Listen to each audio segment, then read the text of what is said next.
Hi, welcome to the Talk with T. Renee. I'm your host, T. Renee Mathis, and this is our next episode on depression. And I have a wonderful person, Miss Terrie Williams. It's just a pleasure to have you on my show. I've saw some of your interviews. I looked at your books. You're an author. You're a licensed psychotherapist. I wanted to know, you had a book, Stay Strong, Simple Life Lessons for Teens. And I wanted to know, because I work with children, I'm a teacher, and there have so many problems that are going on in our schools right today. What are some simple lessons that parents could instill in their children when they may be acting out? Well, first of all, there's a reason why they're acting out.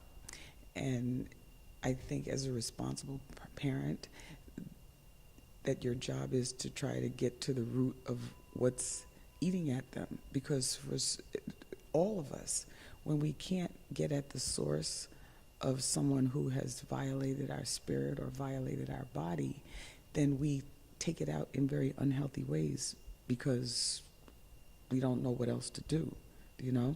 And then I think the other thing is that what parents can do is parents want to appear to be the strong one, the protective one, right? So in wanting to be that, we don't always tell our kids the truth. But the kid says, Mommy, Daddy, are you sad? Or adult figure, are you sad? Are you angry? The moment we say no, we are setting them up for life, because what we're doing is teaching them how to lie, you know? Because the kid knew that something was wrong. That's why they asked. But then it's like this most high person in my life just lied to me, and I know that. So we have to tell our kids the truth. We don't have to tell them all the gory details, but you could say, like, you know, maybe your dad and I had an argument, or I didn't get the gig that I want, or so-and-so, a good friend, passed away. And it's normal to cry. So if you see me cry, it's a healthy kind of release. Because if we don't let it out, then other things start to happen as a way of us coping. But it said we teach them to lie. We teach them to second guess their intuition, because the kid felt something was wrong, but they were told otherwise. And when we say everything's fine, we don't get a chance to tell our kids what we do when we fall down.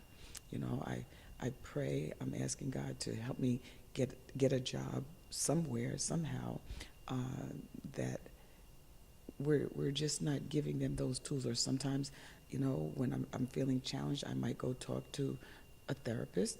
I might be on medication. I might go out and exercise. I keep a journal. You know, any number of things, but we're not giving them the tools to become healthy adults. So that's something that I think is really important, is, you know, to thine own self be true. And as I said, kids know. If they live with us, work with us, or go to school with us, it's not like they can't tell we're crazy. They already know that. You know what I'm saying? And I agree with you, because I think that if we start being more communicative, it would help us as adults. And I was recently telling the other therapist that I even suffer from depression with losing my brother to cancer. And I can't get my mother to go. She said, okay, girl, that's good for you. You're going to therapy, but she won't go. And she's in the bed. And I'm just wondering, you can, you know, they say you can't change a person, you know, you can't, you know, can we do for older people to say, hey, Mom, it's okay that you lost this loved one, but I want you to be better? Well, it's that, to acknowledge what a profound loss it is. I think it's important to really describe that this beautiful spirit came out of you and he's gone now, and you have to mourn the loss. And the other thing is, like, I remember during a critical time when my parents were selling the house that we grew up in,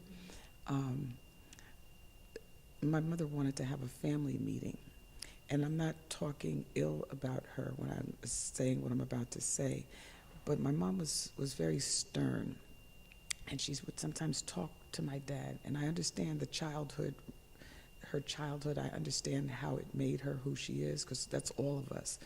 I don't believe anybody's born bad, mad, or evil, but things happen to us and we don't get a chance to deal with it. So I said to her, when she wanted to have this family meeting, I said, I cannot and I will not be part of a meeting and have you talk to Dad the way that you do. and that I think that you have a lot of issues that you need to talk about. And I'd like to recommend someone. She went 4 times. And just, this is not somebody who would believe in something like that, but what I knew was I couldn't go into that meeting and have her talk to him in the way that she did. So we don't have to do something different. And she went.